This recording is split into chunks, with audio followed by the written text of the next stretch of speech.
Olá, eu me chamo Ana Carolina Cruz, sou aluna de mestrado, orientada pelo professor Josimar na Universidade Federal do Ceará, e venho por meio desse apresentar o projeto intitulado como Preparação e Caracterização de lipossomos carregados com cadastro taxial, funcionalizados com anticorpo monoclonal cetuximab.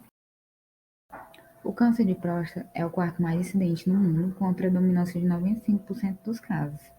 Acomete em maior proporção homens com idade superior a 40 anos. As formas de tratamento dessa neoplasia vão desde cirurgia, radioterapia, hormonioterapia e quimioterapia.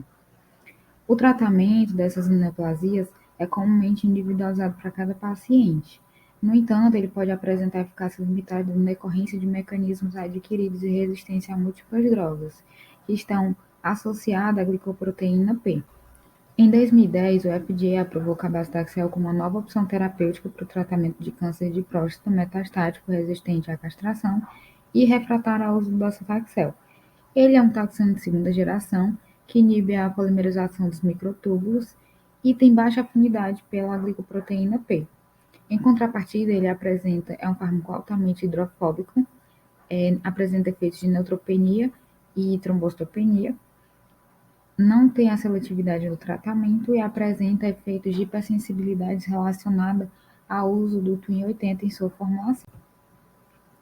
Em contrapartida, a aplicação de sistemas de liberação nanoestruturados de fármaco acaba sendo uma possível solução para esses desafios. E essas nanopartículas vão desde nanopartículas inorgânicas até lipídicas e poliméricas.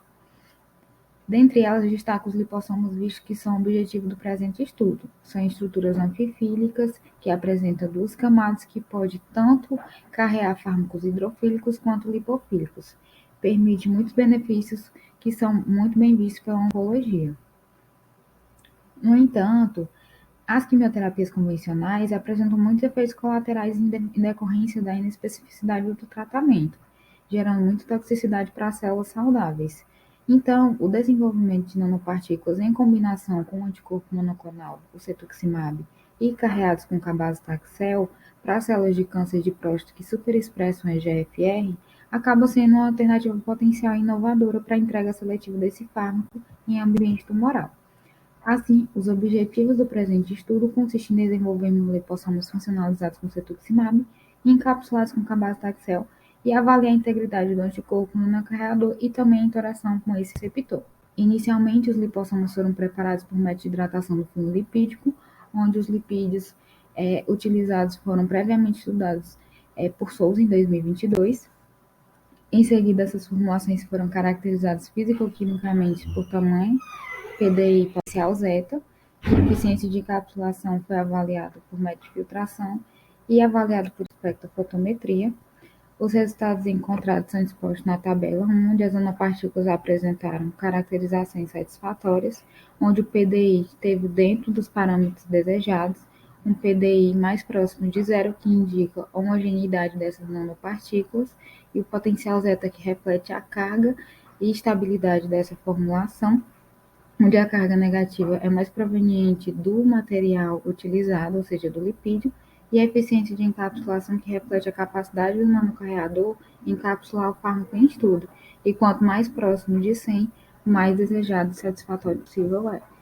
Em seguida, a formulação desenvolvida e escolhida passou por conjugação direta, pelo método de conjugação direta, que foi elaborado por Petri em 2018 e foi quantificado por método de BCA.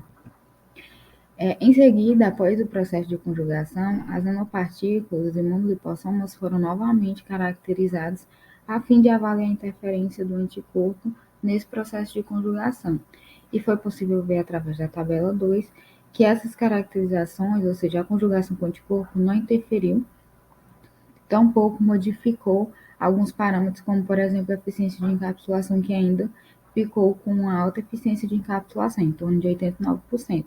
No entanto, a eficiência de conjugação não foi a desejada, visto que tivemos um resultado de 39%.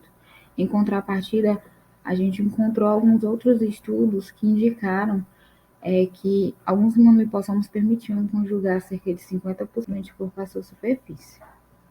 A fim de melhorar esse percentual de eficiência de conjugação, fizemos estudos aumentando a quantidade de lipídio e também utilizando outros lipídios. No entanto, com o aumento dessa quantidade, acabava que, em certo ponto, resultava em efeitos contrários, ou seja, com as caracterizações não muito satisfatórias e também com a eficiência de conjugação não muito elevada. Portanto, para seguir as próximas análises e estudos, mantivemos com a formulação de 20 miligramas de SPC, que mantiveram com os tamanhos de 95 nanômetros e 89% de encapsulação.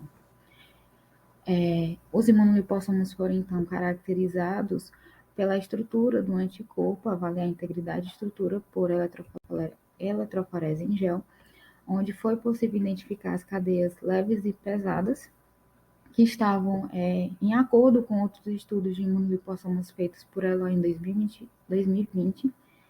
Em seguida, foi feita outra análise da integridade do anticorpo por termoforese, onde os pontos de inflexão gerados do anticorpo condiziam com as formulações conjugadas, indicando que o processo de funcionalização ocorreu e que o anticorpo não alterou a sua estrutura.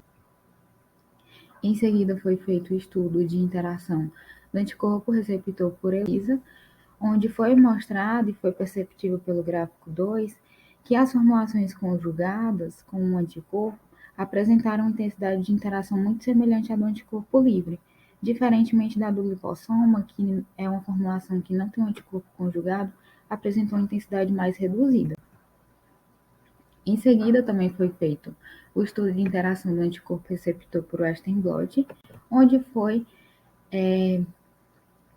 resultado que foi perceptível ver as cadeias leves e pesadas, menos nitidamente as cadeias leves. No entanto, todo o processo de conjugação não teve tanta interferência no comprometimento dessa estrutura e atividade integridade do anticorpo no lipossoma. Assim, foi possível verificar que, pelo estudo desenvolvido, foram preparadas formulações com caracterizações fisicoquímicas satisfatórias que encapsularam o fármaco e apresentaram a estrutura e integridade do anticorpo preservadas, mesmo após o processo de conjugação, e que as formulações apresentaram intensa interação com o receptor EGFR. Obrigada. Muito obrigada.